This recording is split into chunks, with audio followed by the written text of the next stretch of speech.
بسم اللہ الرحمن الرحیم۔ کیا آپ جانتے ہیں کہ ایک صحابی نے ایسا خواب دیکھا جو قیامت تک یاد رکھا جائے گا؟ حضرت عبداللہ بن عباس رضی اللہ تعالی عنہما فرماتے ہیں، میں نے خواب میں نبی اکرم صلی اللہ علیہ وآلہ وسلم کو دیکھا۔ دوپہر کا وقت ہے، آپ صلی اللہ علیہ وآلہ وسلم کی زلفیں عنبرین غبار آلود ہیں۔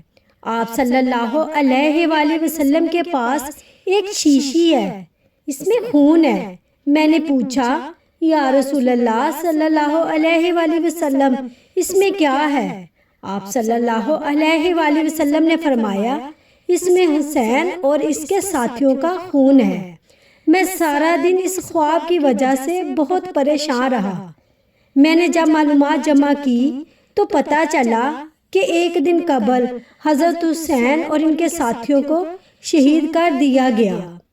یہ واقعہ ہمیں بتاتا ہے کہ حضرت حسین کی شہادت کوئی عام واقعہ نہیں تھا، بلکہ ایسا عظیم سانحہ تھا جس کا غم نبی صلی اللہ علیہ وآلہ وسلم کو بھی دکھایا گیا۔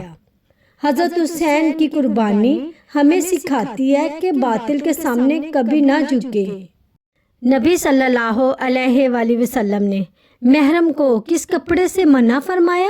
جان کر حیران رہ جائیں گے۔ رسول کریم صلی اللہ علیہ وآلہ وسلم نے محرم کو زعفران یعنی ورس سے رنگا ہوا کپڑا پہننے سے منع فرمایا تھا، اور حضرت صلی اللہ علیہ وآلہ وسلم نے فرمایا کہ جسے جوتے نہ ملیں وہ موزے ہی پہن لے، لیکن ان کو ٹخنے کے نیچے تک کاٹ لے۔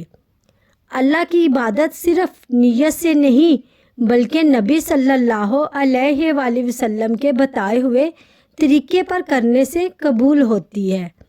آئیے آج عہد کریں، ہم ہر عبادت نبی صلی اللہ علیہ وآلہ وسلم کے طریقے کے مطابق ادا کریں گے، چاہے وہ کتنی ہی چھوٹی کیوں نہ ہو۔